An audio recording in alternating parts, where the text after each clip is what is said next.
for that, Denny, and what that says about Sharon's influence on the party? No.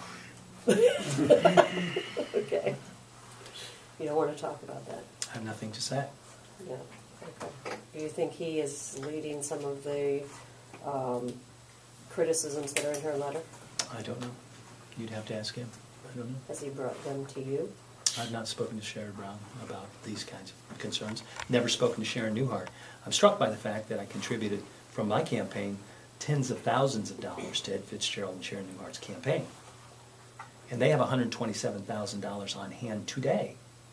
So maybe, if there's such concern, perhaps their campaign would like to cut that check right back to the party. We do so much for so many, and the thanks is so few at times from the candidates we support, but that is part of the process. Those are the cards we are dealt. So if I know Denny Wanowski, a great volunteer for campaigns, met with him dozens of times over the course of last year. I have no complaints. I wrote thousands of dollars onto my campaign account, personal checks as well, to Sharon Newhart and Ed Fitzgerald's campaign, as I should.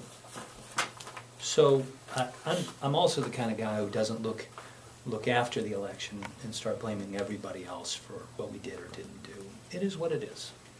Chris, on Wednesday you're going to vote on a redistricting plan. I already did on that, and voted out of the House and went over to the Senate. I don't know what the changes are. You haven't had a chance to compare the two plans? No.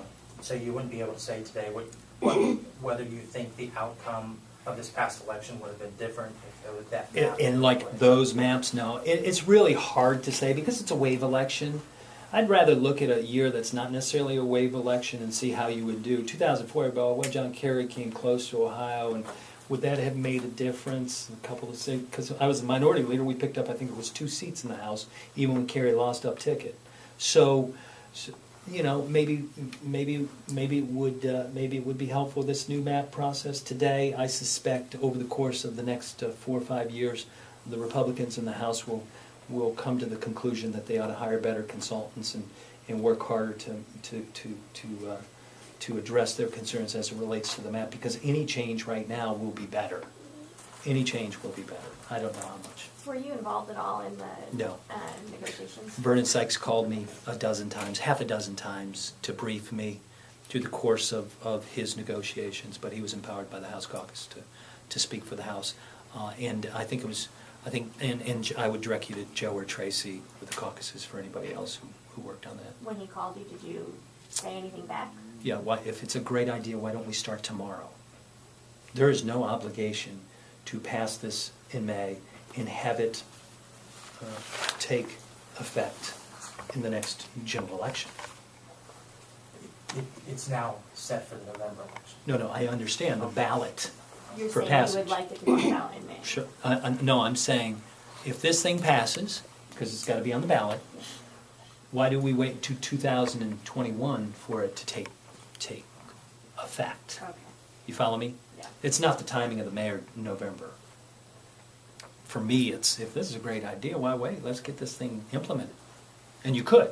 There's no reason. The legislature could apportion congressional seats, for instance, every 2 years if they chose to do so. They just don't.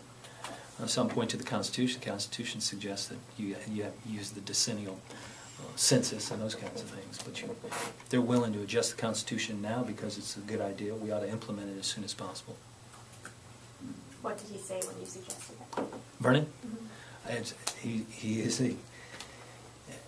He is less emotional about these issues than I am. Maybe a little more rational, some would say. He said, let's get what we can get. I'm paraphrasing, and I came to agree with his approach. I've come to agree with his approach. On election night, it seems when you left that initial press conference, there was no hint you were going to be stepping down. Oh, you didn't know what I knew there.